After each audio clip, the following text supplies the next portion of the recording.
Hello, this is the third video of Math for Computer Science, and today I'm going to talk about the second chapter of this book, which is structures. But I want to give a little bit of a relationship introduction between structures, math, and computer science, and how they interact with each other or they complete each other to what we have now in computer science. So one of the first things I want to talk about is how was math invented and what's actually math is to the viewpoint of computer science. So we know that math was first discovered through nature. We developed quantifying with counting numbers. Then we added composition, which is the relationship between numbers. That's like the basis of math that we started with, which is plus, minus, and all the operations that we have. Then we discovered patterns, actions, and relations through those things. And yeah, nature helped us discover this theoretical framework of maths, but that wasn't stopping there. It's the beauty of math was that when we abstracted that framework and we expanded through the abstraction rather through the nature discovery that we found, and through that abstraction that we had, expansion that we had in the abstraction of maths, we find out new things about nature that we cannot discover just through reality or through sight or anything like that. So that's what I mean by the abstraction that I'm talking about. So we discovered in nature, then we had mathematical tools, and from there we had structures, functions, relations, and from there we had the abstraction of that too to ensembles and spaces and uh, each different space of each different element that we have.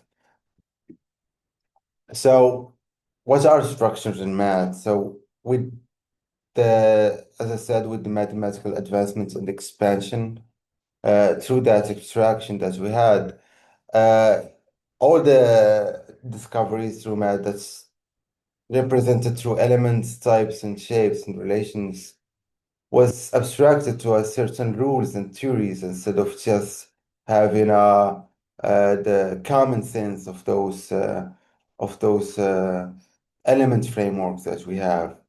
So with those theories that we entered through abstraction, we laid out a framework that we can discover patterns, as I said, in the universe that's when we couldn't be or difficult to captivate through reality. So these patterns and concepts, which is lemmas, theories, and logical conclusions that we can have through math, is like the most advanced part that we have in computer science or that we use in computer science, and what makes computer science advantages on it. And how is it? So how is computer science taking advantage from that? So, for example, in structures, because I'm reflecting it on structures, because that's what this chapter about. So, structured objects are more generally are fundamental in computer science. We need to use them in optimizing problems, solving algorithms, or designing a network. There is a lot of problems that are like the core concepts or basis to resolve them in an efficient way. It's through structures. You need to define a structure for it. And it could be a data structure, it could be a graph, it could be just the numbers that you use, the integers or floats. Depends on what type of structured element that you're using to represent the problem at hand.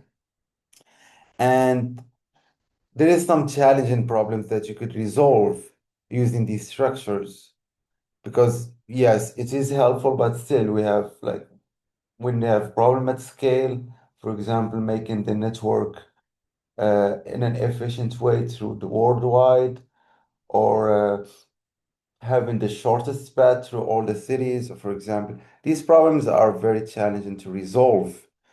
And if you follow the normal or the conventional resolution that structure provide, it's going to be impossible to in theory or in real life.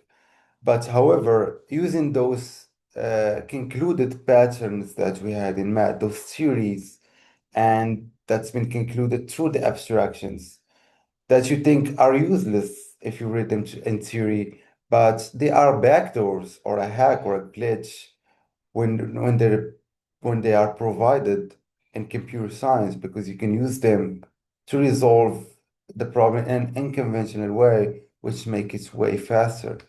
And an example for that, for example, in prime numbers, for example, if you want to do factorization of a number to two prime numbers, it can be impossible to do it in conventional way. We're going from number the first number to the square number of that number that you want to factorize. And uh, there is a theory that says there is if you calculate the or divide the first prime numbers on that